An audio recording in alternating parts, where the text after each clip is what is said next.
Yeah, so my name is Jim Reed, and I'm a loan officer, tried and true. That's what I am. I run a branch and I run a coaching company for loan officers, so far just for loan officers, inside of Summit Funding, so far just inside of Summit Funding. And what we do is utilize our friendships and relationships to bring really good realtors and really good topics to our referral partners. So to bring like education about maybe the rules and the laws that are out there, that's not very exciting for me, but to bring top producers on and, hear what they have to say, but also give you guys a time to ask them questions and find out what's real. I think for me, one of the things that I think is special about the guests that we have is that they will truly share what they do to get business without hiding or holding something back, so that's the real reason they're successful and they just won't tell you. In that same vein, the challenge is to believe that that's what they really do to get business and not think in your mind that there's something they're not telling you, which makes it easier for them. And I can tell you, after knowing Haley for, I think, more than 15 years, I think, approaching 20-ish, that the stuff she's going to tell you is really what she does and really how she does it. And so if you take some great notes, and at the end, when you have some time to ask her questions, I highly recommend you really ask what's on your mind, because if it's on your mind, it's on someone else's. I believe that the problem, when you have a problem in your life, I really believe that it's because of isolation. I believe that you're isolating. I believe that you aren't trusting other people. You're not in communion and community with other people. You're not engaged in your business, and you're not engaged with others. And that's a path that you got to break if you're in it. I believe that the solution always to problems is connection. I think that connection to your referral partners, connection to your leads, connection to your family is really what it's all about. And I know it sounds simple, but I honestly believe it'll solve everything. If you don't have enough leads, be more connected to the real estate and lending community. Be more connected to your referrals that you get. You'll do better. As soon as a salesperson is a unique entity, a salesperson by definition is a little bit selfish, and that is the problem, because that selfishness is what will stop you from growing. And I can tell you that from watching Haley my whole life. This person gives. She's never asked me for a dime after speaking for me thousands of times. It seems thousands. After speaking for me, what could be thousands of dollars in fee for sure. Thousands, probably tens of thousands. And all it does is make me want to help her any chance I get. And that's the kind of stuff I'm talking about. So I want to do a little more introduction to Haley, and then here's what I want, and then maybe you can take a turn at this, Haley. What I want you to get out of this is three things. The first thing we're going to talk about is branding, and what that really means and what that really is, and how it relates to the social medias that are out there, or the medias is a better definition, and how to use it, and how to not overcommit to it. I think a lot of people overcommit to the social media platforms for their business, and that's pretty dangerous. So I'm going to talk a little bit about branding and what I've learned over the last year and a half. And then the second thing we want to get is some questions for you to ask of your clients, of your borrowers and your sellers, to qualify them and to spend time with the right people, kind of the good and the bad and the ugly, Haley, if we could. Yeah. And then the third thing is how to get more leads than you can handle. And I really believe that when we get to that part, it's more of a mindset in combination with activity, but it's kind of a mindset. I see salespeople so many times worrying about, well, what am I going to do when I get all those leads? And so they don't go get all the leads. And that seems like a silly thing for me to say, but most of you I know on here, I've seen it in you. I've seen it. And I've seen it in me. And so to how to really get more leads than you can handle, because I'm telling you that if you have more leads than you can handle, that problem can be solved. And it can be solved pretty quickly. But the one that can't be solved is not enough leads to stay in business. That one you got to really work on. I want to get your thoughts in 1 second, Haley, after I tell them who you are. So Haley is a friend of mine. We were both coaches in the core training, which has been, at least in the past, one of, if not the most elite coaching program in the nation. It's charged anywhere from $2,500 to $3,500 a month to get coached. It guarantees results. I for sure believe that it created more millionaires. My definition of millionaires is that you make at least $1 million net in 1 year, that you have at least $1 million in the bank. And my third definition is that you could write a check for $1 million. If you can say yes to all three of those, I don't think anybody can argue that you are a millionaire. So the core has made more of those than any other program. And Haley and I were part of that. And so what we do is take what we learned there, plus what we do now, and share it with others to help people grow. So Haley, I gave 3 things that I wanted them to get out of it, but I know that in your business over the last 5 years, what's your average volume been over the last 5 years? 100 million annually. So 100 million in real estate volume a year. So if you charge 2%, that's a lot of money. If you charge 3%, that's a lot of money. And then minus expenses still leaves a lot of money. What's the most units you've ever done in 1 year? 250. 250 sides. So that's buyers and sellers. If you do a buyer and seller at one time, that's 2 sides. So that would count as 2, just so you know our definitions. So I told you what I think I want them to get out of it. Like, what do you want them to get out of it?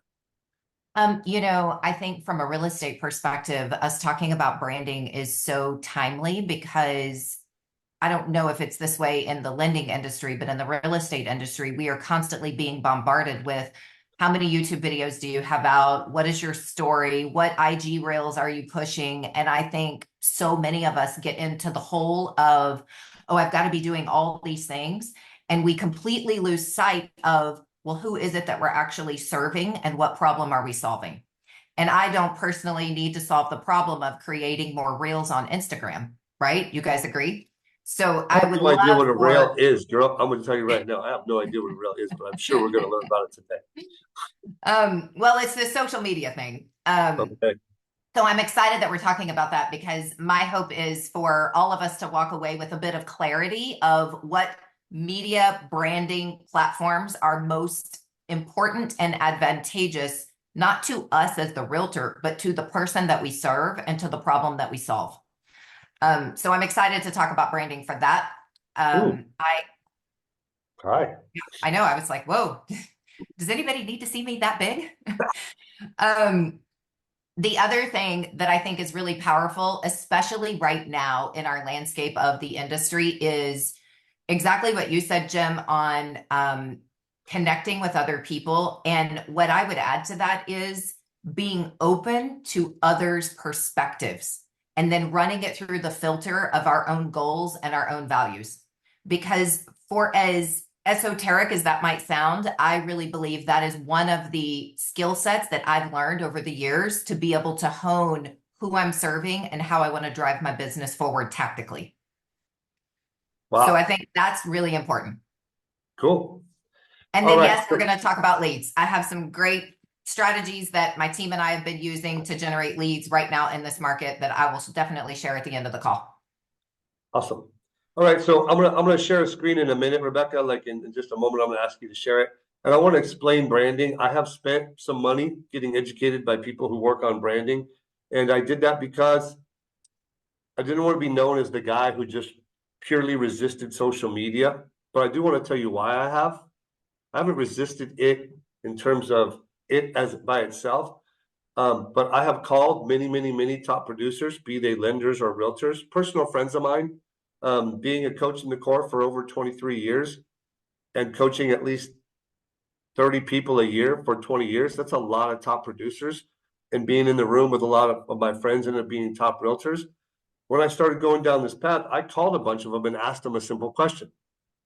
Do you know anybody who has a great business? My definition is tons of leads, tons of closings, tons of profit.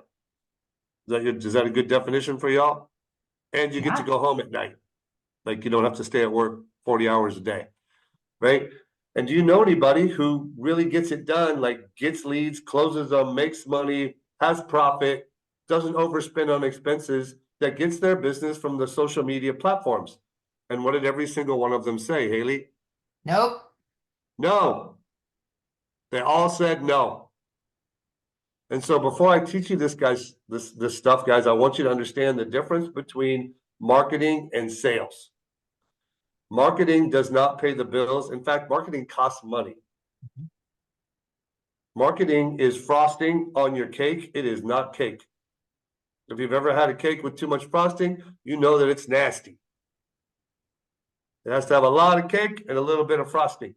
And so marketing is about people have heard of you before, so that when they come in contact with you, they're more willing to talk to you. That's it. So if you spend a ton of money on marketing and you don't get in front of people, it is a complete waste of money. Complete. They will not look at your media and decide to use you and not shop you and be totally committed and in love with you because your pictures are so grand. In fact, quite the opposite. If you look so perfect on your social media, they'll want to stay away from you because you just make them feel bad about who they really are. That was pretty good stuff. I just made that up, but it's true. Good. Right? True. So that is the truth. So marketing versus sales, and marketing is about having a better batting average in your sales opportunities. That's all it is. And it needs to be held in that space. But I do think that, especially for the real estate community, I do think it's valuable for lenders, but for realtors, I think it's more valuable than it is for lenders. So the reason we're doing this topic is because we're giving back. If we were just talking to lenders, I probably wouldn't want to cover it because they would get confused.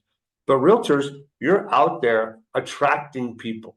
It's the law of attraction. All this stuff they're talking about has been around forever. It's just a different technique or tactic to amplify the law of attraction. So I want to explain branding, and I want you to stay with me and take notes. And if you have questions, I want you to type them in the chat as I go. I don't want you to save them. I'm way more interactive. I hate lecture. And then Rebecca will watch them. And Rebecca, you'll interrupt me and say, Jim, there's a question, and ask me it and I'll answer. How does that sound, Becca? Sounds good. Okay, so if you have questions as I'm going through this little example, this little visual, I want you to type them in there and I want to answer them for you as I go. I usually want you to save them. I don't want you to save them. So branding is marketing. Marketing is frosting on your cake. Marketing does not pay the bills. Marketing costs money. What marketing does is make you have a higher closing rate, a higher batting average for when you're in front of people. That's what it does. Consumer direct models, like in our business, Rocket Mortgage, in your business, Open Door and Zillow and all those things, they don't make money. They do not make a lot of money. They spend a lot of money and they hope to make up for it in volume. And none of them have lasted a long time yet. Could it happen? It could happen, but I haven't seen it. And it ain't me anyway. Like, I'm not a big company. I'm a boutique loan officer. And if you're on this call, you are a boutique realtor. A boutique realtor is like a boutique dress shop. You go into, or a boutique suit shop. I go to a boutique suit shop. So when I walk in, they know me. They know I like blue. They know I don't like purple. They know I don't like fancy patterns. They know I like a little plain Jane on my suit and a little splash on my tie if I'm going to wear a tie. And when I walk in, they say, Jim, where have you been? We were just missing you. We were talking about you the other day. And they come over and say, come over here and look at these new fabrics we have. This is the ones I thought of when I saw them. I thought of you and you might like them. What do you think of this one? And they show me some fabrics. I'm like, oh, I like those too. They say, great, we'll have those suits ready for you in 3 weeks. Any shirts while you're here? And I say, yes, I need some shirts. And they say, Jim, I know you have enough blue and enough white. We got to try something else. And they try to sell me something else, and I usually don't buy it, and I buy blue and white shirts. But they don't press me too hard, and they make me feel good. Does that describe most of your businesses? If it doesn't, you really got to reconsider it. Because you are going to either be transaction-based, transactional business, or you're going to be a relationship business. So somebody help me out. When you're a transactional business, besides Haley, when you're a transactional business, what does that look like? Someone's got to speak up. I'm not going to do lecture mode. What's an example of a transaction-based business? Supermarket. It An could be. order taker. No. A supermarket could be. There are two different models in the supermarket business. There are transactional supermarkets. They have a good selection, but not the best. Right? They have a limited selection. Their store is not super fancy. Their lines are a little bit longer and their prices are lower. So when you go for the staples, when you walk in, they usually advertise having super low prices on the staples. That's milk, bread, butter, ground beef. So they do something called a lost lead, Sean, and they want to be transactional. They want to get as many people in there with limited costs and a good price and get them out. That's a transactional business. In my area of the world, what? Go That's ahead. Walmart. Walmart. Thank you. That's Right. Walmart. And now it's Walmart. It used to be Kmart, and now it's Walmart, right? And the thing I want you to get out of that is transactional based companies don't last. They do not. They take advantage of a small blip in the timing of a market where there's no new technology and they have no legacy. We're getting too deep. Trust me, they don't last. I don't want to go off on that tangent. It's way too Econ 101. So they don't last. What's an example of a boutique grocery store? In my area, a boutique grocery store is Whole Foods is more of a boutique grocery store, although not really. They try to say they are, they're not really. A boutique store, a grocery store in my area is Nob Hill or Bel Air. The clerks have been there forever and they know your name. They have way more selection than they should have. There are tons of things they have to throw out because they don't sell them in time. But if you want something on some weird recipe from Pinterest, they will have it. They will have ground veal. They will have ground pork. They will have ground stuff that no one else has. They'll have specialty items. Their prices will be higher, but you will have everything. The produce person will stop and talk to you when you walk by, and they'll stop and talk to you for 15 or 20 minutes if you want.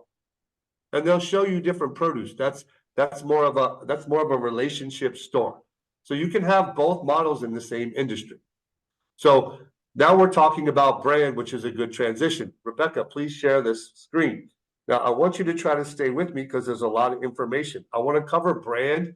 I spent a bunch of money to learn this stuff, and I'm going to cover it for you in about 10 minutes, and then I'm going to more or less turn it over to Haley with some Q&A. But I want to explain brand and then give you two major lessons to learn from it. So I don't know if you can make it bigger. I don't know if you can share the screen where the stuff's not on the side. I don't know what you can do. Can you make it to where you share the screen better? Probably not. Can I chime in if I have some things to add?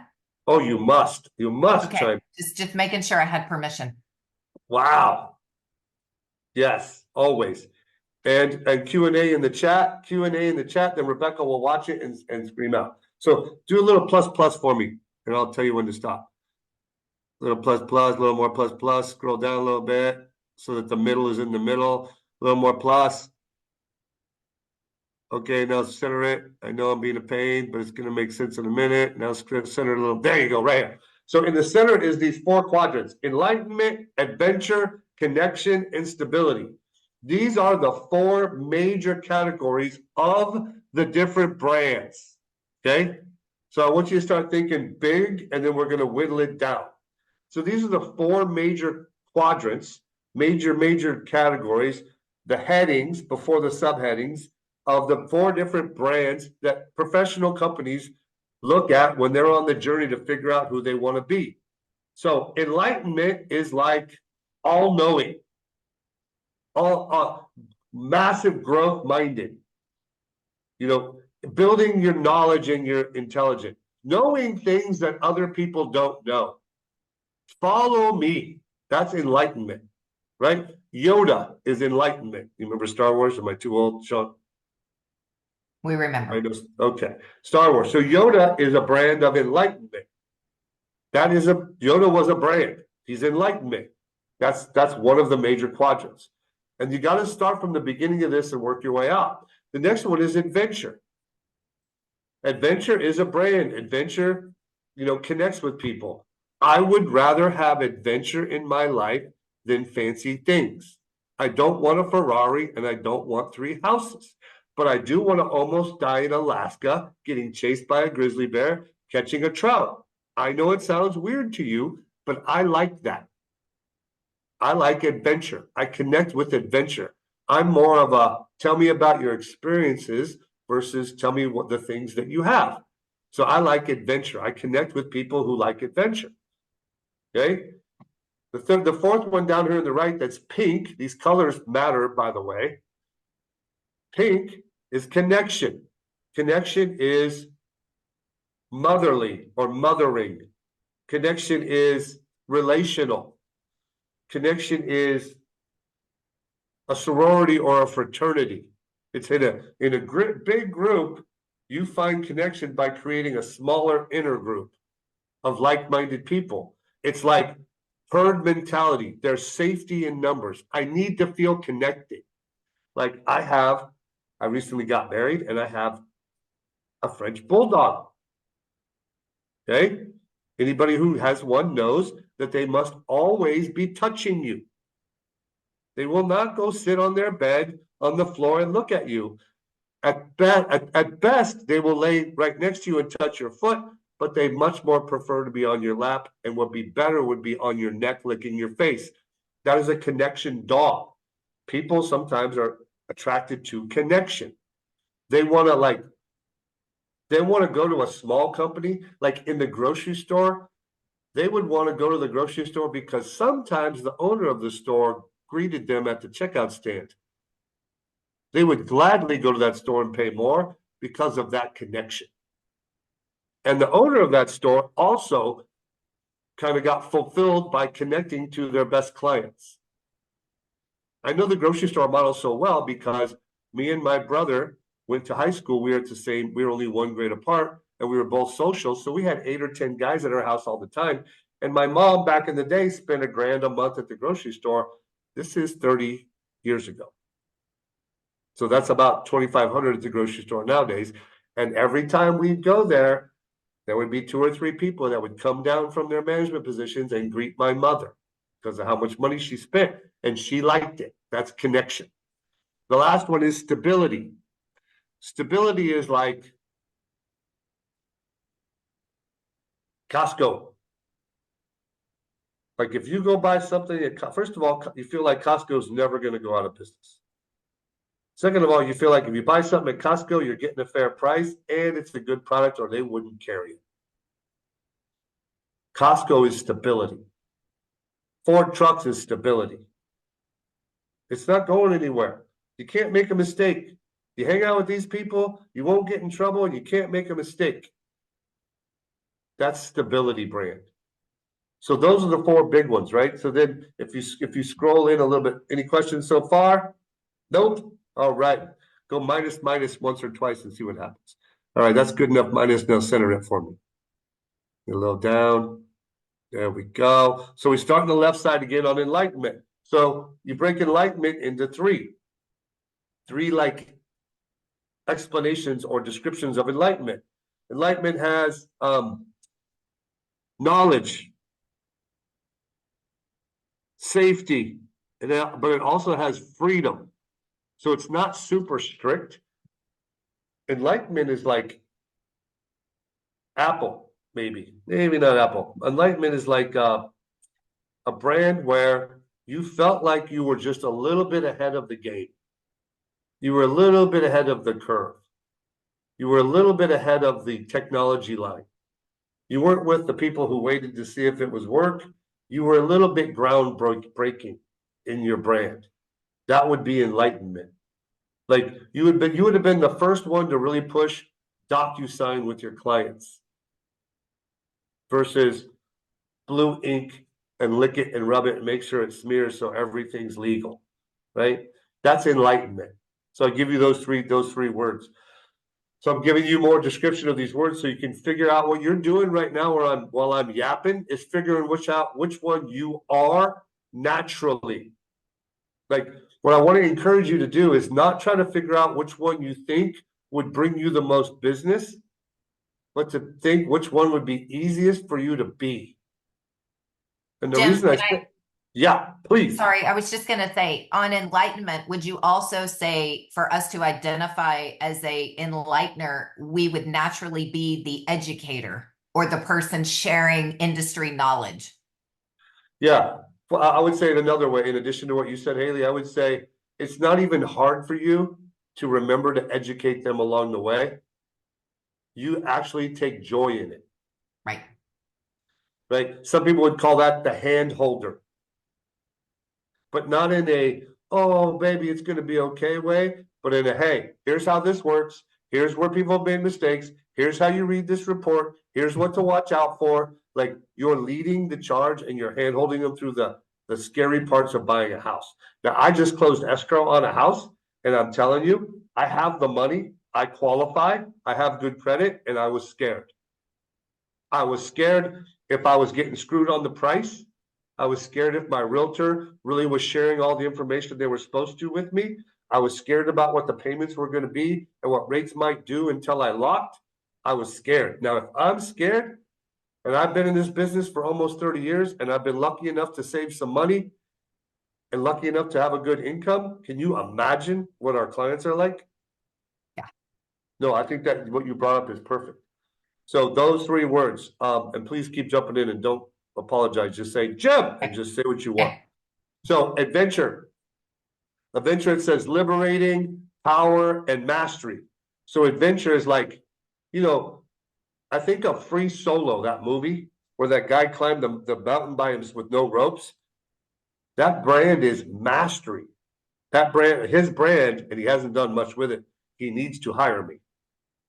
So he has mastery. He has power. Even though he's a skinny, lanky guy, he's got mental power and strength. And he's liberating. He's doing things that people say can't be done. His brand is all three of those. He is 100% adventure. Like Jeep should have hired him. And he should be the face of Jeep, or he should be the face of Mercedes Sprinter vans. And he should get paid. But he's not taking advantage of his brand, and he's not thinking this way. So those are the three words for adventure. Connection. So for us as realtors on adventure, would you say to ask ourselves the question, if we are the person that lands in that quadrant, do we get excited about creating the experience, whether the experience is buying or selling? And we go all in to make sure they have this wow, amazing experience as they're going through the process. I think you say that perfectly, Haley, because what they would be is someone who engages in process. Yeah. And they constantly have a professional presentation that happens the same way every time for a reason. And they're constantly tweaking it to be ahead of the curve. Yes. Right? Yep. And they are seeking an experience that is boutique, but is super replicatable, at least for them to replicate, maybe not for others. Right. But I think that's 100% on the button. So then connection, the second ring out of connection is a feeling of belonging. I talked about that a lot. So a feeling of belonging is like fraternity. It's a coaching program. What we had in the core was a feeling of belonging. And within the group was an even smaller feeling of belonging that people were pursuing. Enjoyment. Like you're learning or you're being part of a real estate transaction and you're enjoying it. It has to be in connection with all these things, and intimacy, right? So if you want to be a loan officer, or excuse me, a realtor, and you don't really feel the need to work beyond your normal work hours and to make people feel an emotional connection to you, and if you don't want an emotional connection with your clients, this is for sure not you. The good news is you can be any one of these and make it in any business. But there are a You can couple of also do's be a and little don'ts we're bit of gonna all talk of about. them. Well, what do you mean by that? Well, so let me back up one step. So on connection, when we're talking about belonging, enjoyment, and intimacy, what I automatically see is trust. So if we are someone that naturally builds rapport and trust, then we probably land in this connection quadrant. And in order to have intimacy, we also have to figure out the dynamic of showing vulnerability in a sales position. And that means vulnerably connecting to the client, whether it's a buyer or a seller, and knowing how much to share to build that trust and connection, which automatically puts us in that box. Yeah, I agree with you. And intimacy would be to connect with them on things other than real estate. And that's what she means by being vulnerable, I think. Like, I think it could be a lot of things, right? It could be if you're sitting in front of a seller that's going through a messy divorce. If you have a messy divorce under your belt, you can connect and build rapport based on, I've been there. I know exactly what you're feeling. Let me share with you how we can get through this process. exactly. Exactly. So those are the first three. The last one, the blue one on the left, is stability. It says, this is one that's weird for me when it comes to stability, but it's innovation. And I want to explain that for you guys, why innovation is stability. If you stay where you are and you're not innovating, you're really going backwards and people know it. So innovation is stable because you're staying with the times versus getting passed by. That one was confusing for me when I first did this exercise. So control is stability and service is stability. So stability is about like quiet, strong confidence and a sense of moving forward all the time in your brand. I would Right? also add to that and say, I would probably change the word control to leadership, because I think stability is also created when we as the agent or the LO have the ability to lead the client down the path while reassuring them and setting expectations. We're driving it forward while creating that sense of trust, which is essentially controlling the transaction. Yeah, some people are like if you're a realtor and the borrower gets rattled, so your response is to also get rattled and rattle everybody around you to get things done. That's not this brand. No, it's not. That may be the adventure brand. I'm not sure. So a stability brand is like a pilot of an airplane. There's going to be turbulence. Buckle up. Don't worry. I got you. We're going to go left, then we're going to go higher. It's going to be smoother, and then we're going to land 3 minutes late, but still earlier than we thought. That's a stability mindset. Right. So maybe push minus one more time, and I'll get through this in about another 3 to 5 minutes before we get on to some Haley stuff. But some examples. So going to the left, the green enlightenment brand, it's innocence. It's being the wise sage and being the explorer. So if you're in the enlightenment brand, North Face would seem like an adventure brand, but they have been around so long. The North Face is about managing risk. The North Face is about being prepared. You think about Audi, though, the examples they give in these brands. Audi is like when you see an Audi commercial, it is on a track or a road that has a wide sweeping turn, not a sharp, scary, vibrant turn. It is managed and in control and heading out the other end.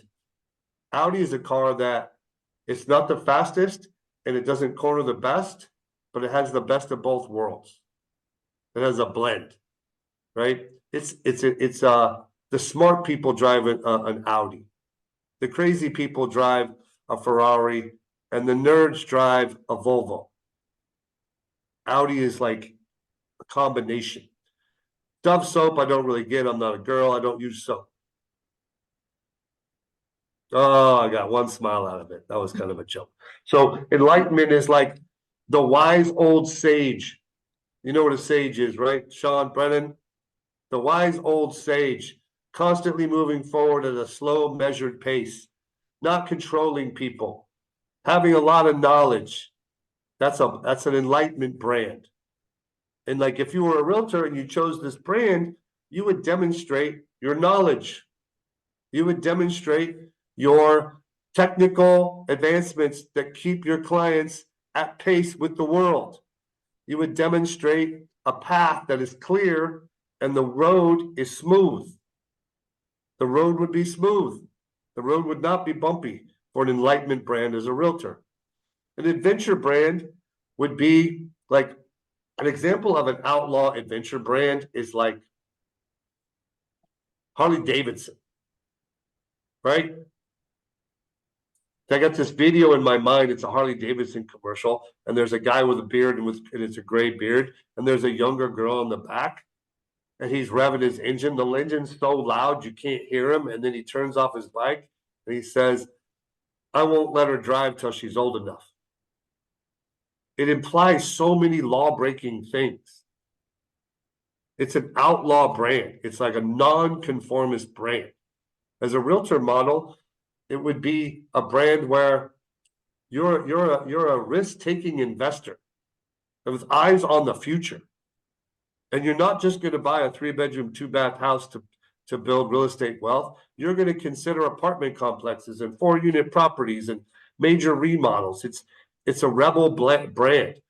It's adventure is also like Disney, which is magical. So it doesn't have to be just one. Within adventure, you don't have to be the Harley Davidson. You could be the Disney brand where it's like the experience and the knowledge is so unique. I mean, Disney's the most wonderful place on earth.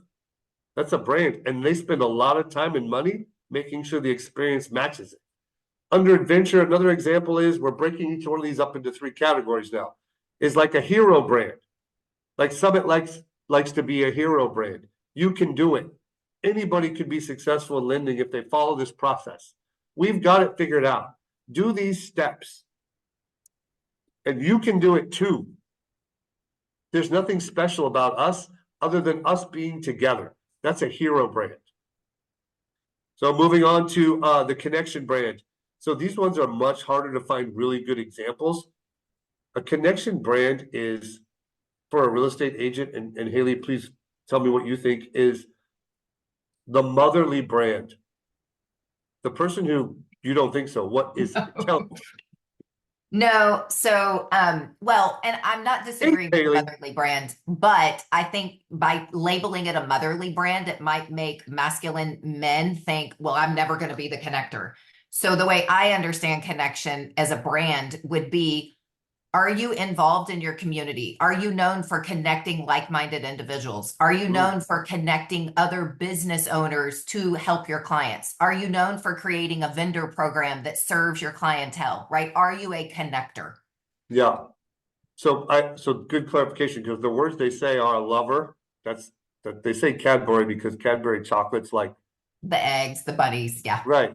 They say jester, which is having like almost a comedic kind of flair. Right. And then the everyman is kind of where I actually feel like one of the places I land on this silly wheel is I can, like, if you meet me outside of business, you would have no idea what I've done. Right. Like none. And I like it that way. I'm the everyday man. I can be an athlete. I can be a rocker, a stoner, a nerd, or a brainiac. I feel like I can be them all and I can relate to people. So the connection brand is about the ability for me to connect with many different types of people, right? And you may think you have that. You may, but I'll give you something to look for to decide if you really do or not. If some of the time your clients and you get along so good that you become almost family instantly, and that equal amounts of the time, if not more, you cannot stand them, then you are not an everyday brand. Just as an example. Right. So in interest of time, keep it moving forward. Stability brand.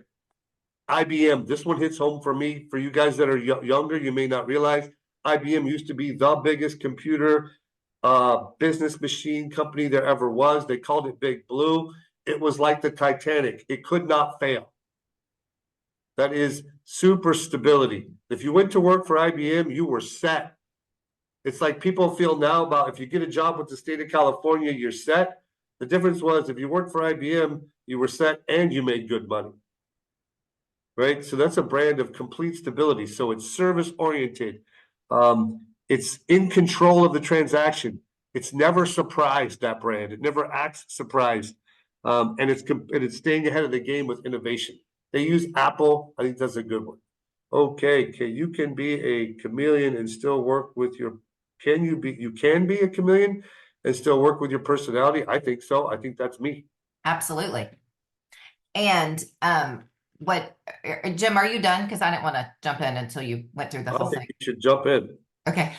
I think exercises like this and going through and seeing this visual is so helpful because we tend to get lost in the mix of everything we're bombarded with about what we should be, whether it's from marketing, social media, competitors, right? All the things that we're all constantly bombarded with. What I would add from a real estate perspective, as I've been listening to you, is how do we figure out where we land in this? And does it actually matter? So I would come back to all the real estate agents on the call and tell you to go back and ask yourself, what part of the transaction and the interaction with the client do you love the most?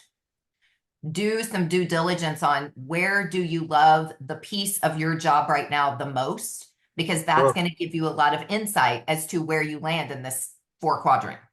Right. So you're working on how do you figure out who I am on this wheel, right? Yep. So here's what I want you guys to do. So that's excellent feedback. So here's what I want you guys to do. Without thinking about it anymore, I want you to look at the wheel and I want you to pick which brand you are.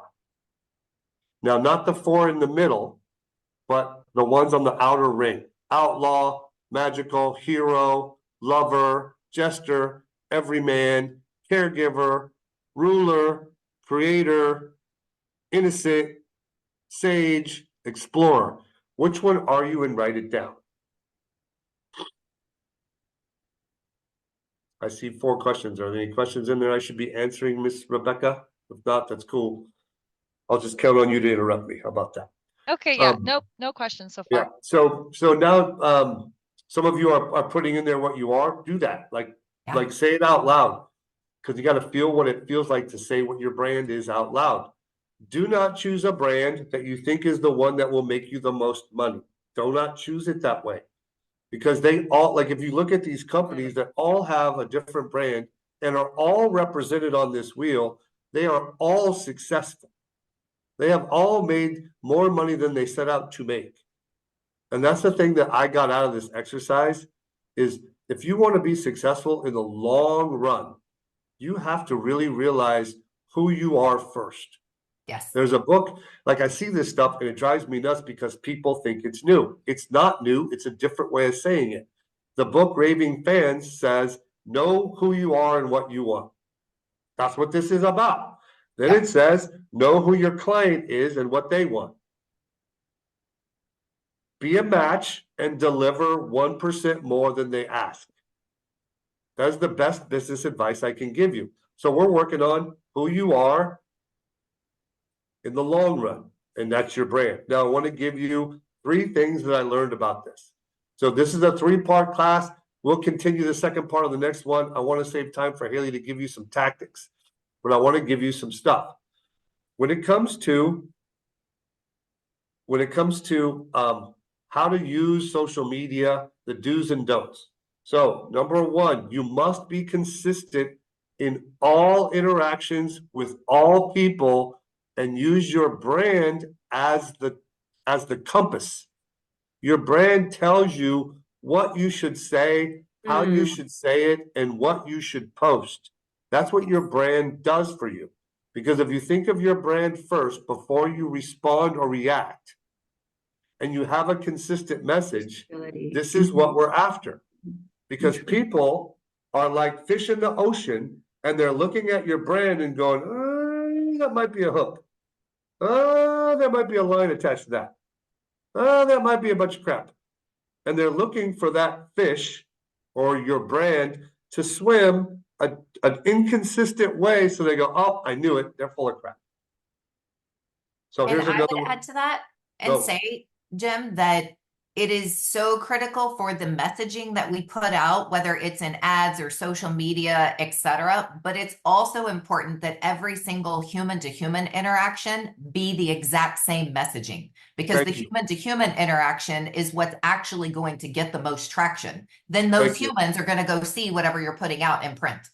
Thank you. You want to get current client referrals? Have a brand that you put out, that you illuminate on your media. Have show them that brand through all your interaction and communication with them, and then remind them at the end of who you were and that you did what you said, and then you'll get referrals. Because now they trust you. I'll give you a small example.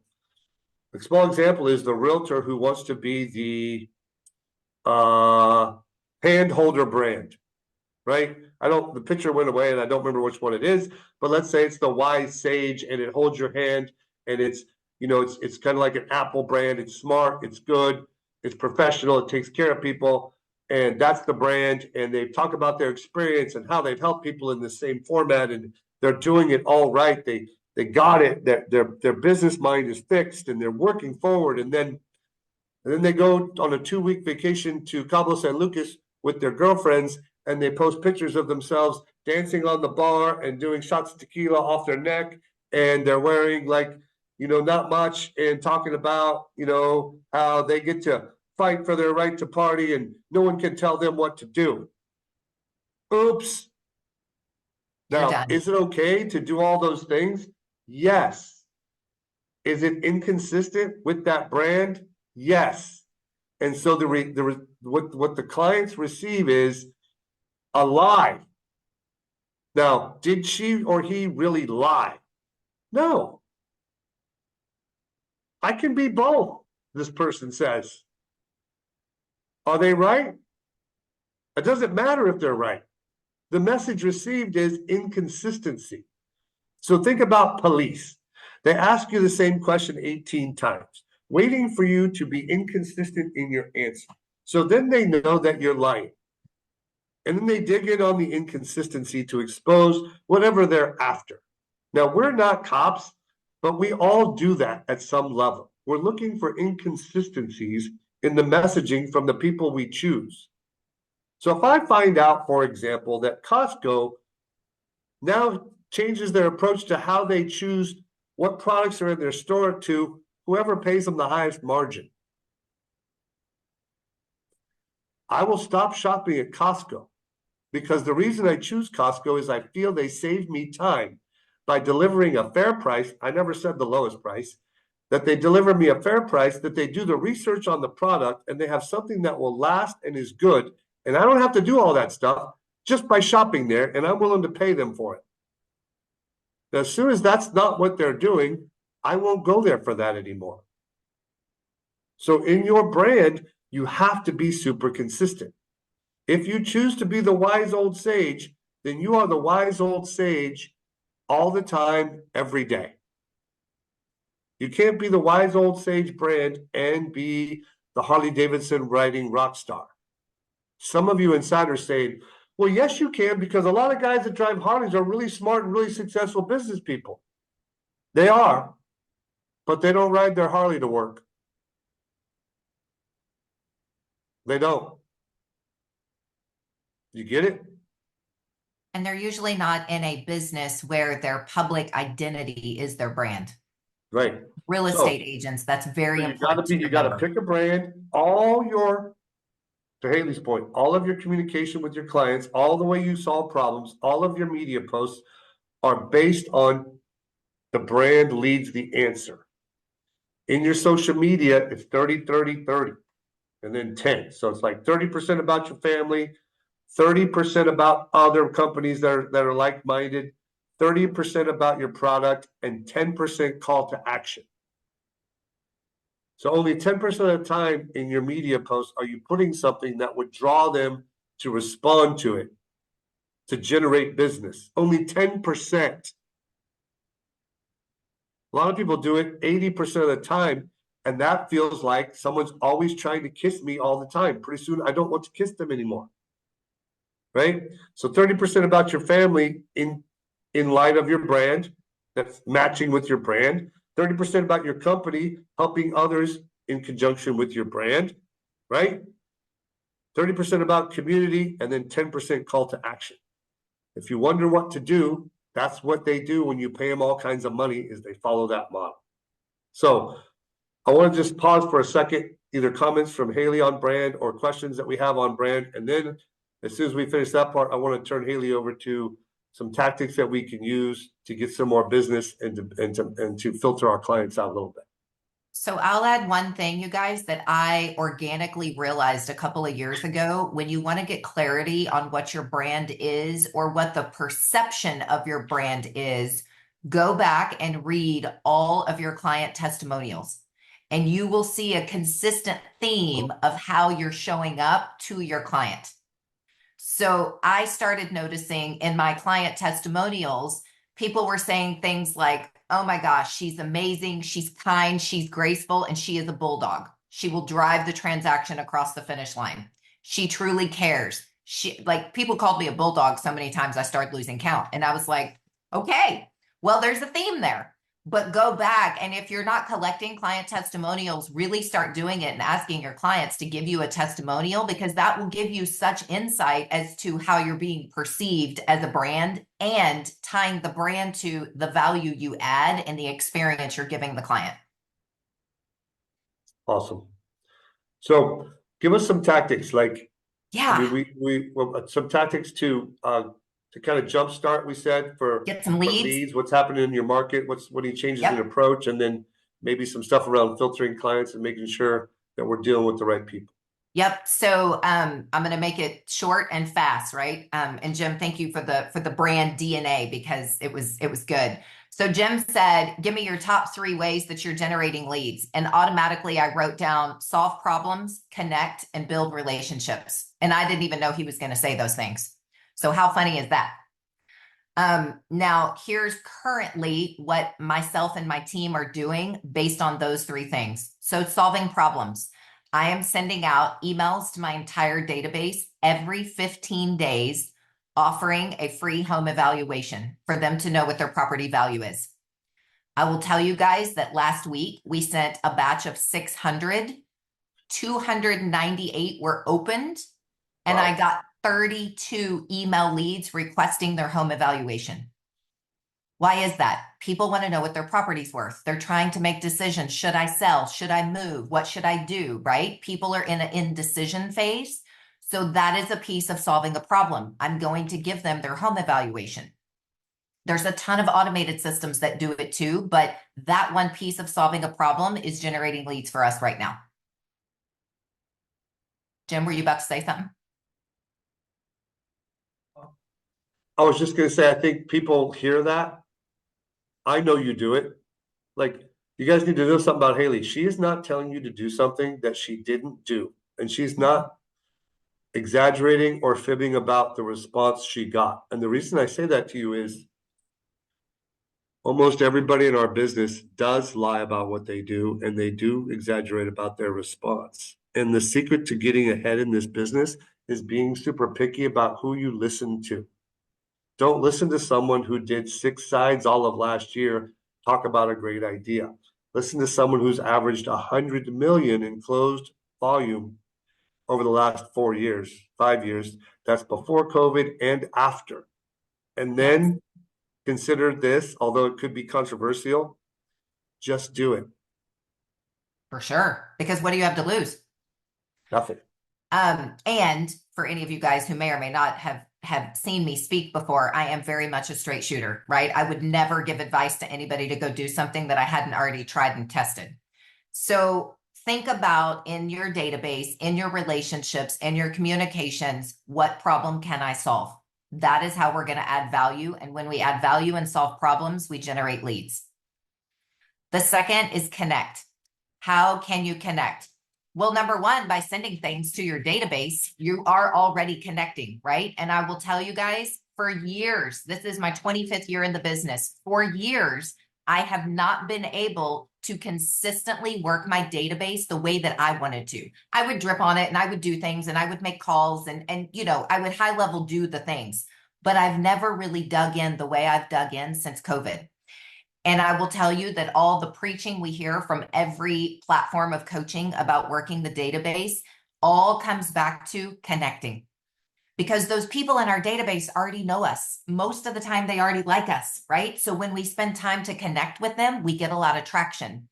In markets like this, not only do we need traction, we need to be connecting with people that already know us to keep our mindset on the positive path, right?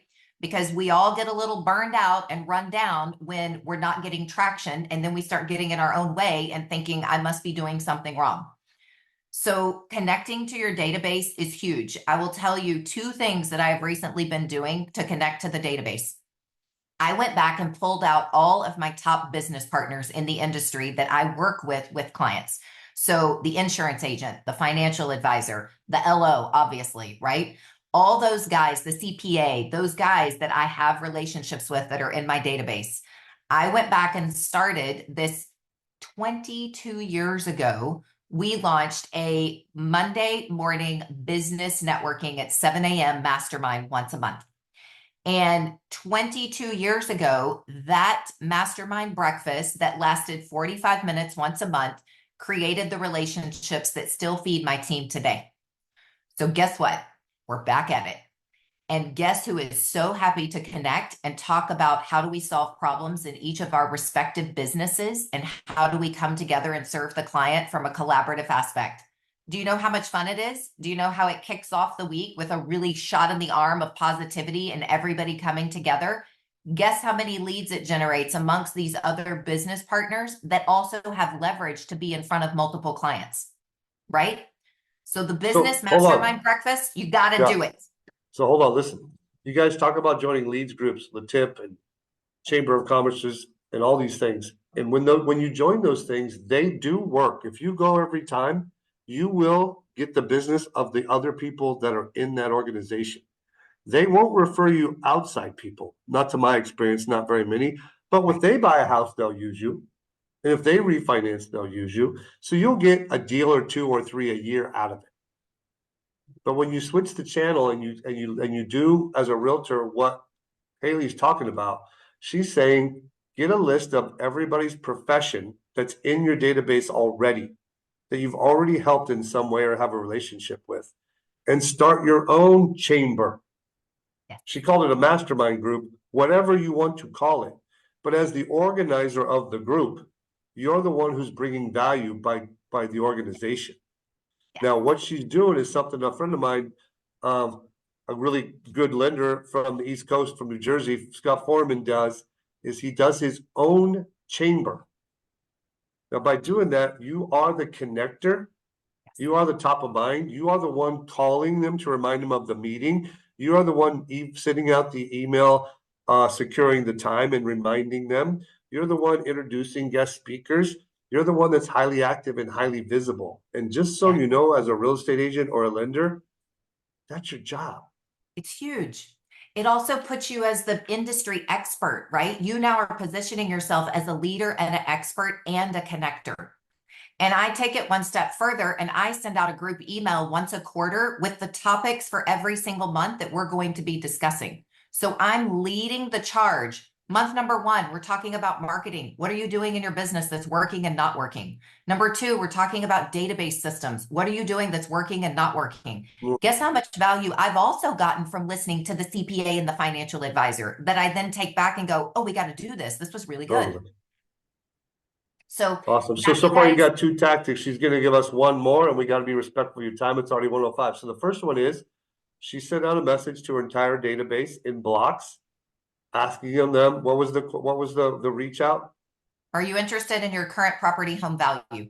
Reply back to this email and I will send you using one. a software program that just sends them the value, reaching out and letting them know that you're offering it to them because of their past client and setting up some calls to have some dialogue. The second tactic she gave you is go through your database. Number 1, identify all professionals within it. Either they've referred you because you had a relationship or they were one that you helped. Anybody that's a self-employed business owner, anybody that's in our industry in terms of lending, construction, house maintenance, all of those, gardeners, roofers, all of those people. to reach out to them and start a mastermind. Two mega super great tactics. What's our third one, Haley? So the third one on build relationships, guys, I'm going to give you two, even though Jim wants me to keep it really concise. The first one is have your local insurance agent who is a connection make a video with you about what's going on in your state related to homeowners insurance. Wow. And offer a complimentary homeowners insurance review for everybody in your database. Rebecca, write that one down for me to do with both Monica and with the trip. It's big. The Because farmers. nationwide, the insurance industry is all changing. Our coverages are changing. A ton of carriers are leaving the market. Oh It's my gosh. very, very good. I get so many. Oh my gosh, I have gotten in the last 2 weeks. This is no exaggeration. I've gotten 4 calls from friends and past clients asking me to refer them to an insurance agent because of how much stuff is happening in that industry. So if you Yes. become the expert and you become a connector in that problem for your state, you're going to have a highly active and highly visible brand, right? Yes. That's going to be kind of a And safe LOs, brand. you I also like can it. do that. Right. So The you said other 2 one, parts. So I'm starting. I'm Yeah, trying to 2-part. emphasize. I'm sorry to cut you off. that's okay. The second one is when you think about building relationships, when we're in election year and when the market is a little crazy, we know that it creates uncertainty around everywhere. Go back to the nonprofits in your community that you can support and you can give back to and dig into those boards and committees, sit on them, be present, go to volunteer days, really pour into your community because you guys, our community is what makes us our living. So not only do we have a responsibility to give back to it, I have created some of my best and deepest relationships locally with people that are also serving the community. So even if you break it down and find one nonprofit that you really want to serve and pour into, do it because it will fill your cup while you're also helping others. And the organic amazingness is it will feed your business as well. There's so many people listening to that, Haley, that are like, dude, I don't have the time. When I get a little more settled, when I get a little more money in the bank, then I'll go help other people with nonprofit stuff. And, I'm super busy. And gosh, I think it's awesome you do it, Haley. So I'm going to say it in a different way. Haley gets super deep relationships with super big influencers that have the ability to refer her in large amounts because they own businesses and they have influence over others. She gets those relationships by being on boards to help organizations or causes that are near and dear to her heart. So she's giving and she's getting it back tenfold. Now that shit's in the Bible. Okay, I didn't make any of that up. Tenfold. But you can't wait for the payback. You have to give without expectation. Yes. If you do it without expectation, it'll feel so good you won't care, but it'll also work. And I didn't believe it.